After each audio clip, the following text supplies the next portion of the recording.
السلام علیکم ورحمۃ اللہ وبرکاتہ۔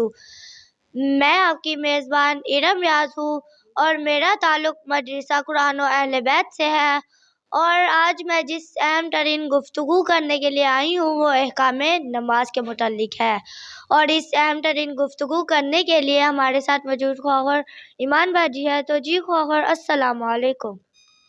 وعلیکم السلام ورحمۃ اللہ وبرکاتہ۔ جیسے کہ آپ کو خواخر پتہ ہے کہ نماز دین کا ستون ہے، نماز دین کا پلر ہے، جیسے کہ رسول خدا نے فرمایا ہے الصلاۃ عمود الدین، ان قبلت قبل ما سواہا وان ردت رد ما سواہا۔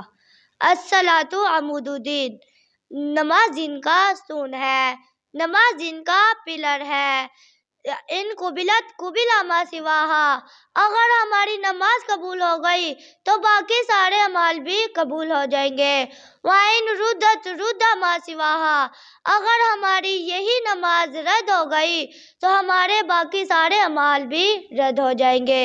تو جی خواخر، ہمارا آپ سے سب سے پہلا سوال یہ ہے کہ نمازوں کی کتنی اقسام ہے؟ نمازوں کی 2 اقسام ہیں، واجب اور مستحب۔ مومنین خواخر نے بتایا ہے کہ نمازوں کی 2 اقسام ہیں، واجب اور مستحب۔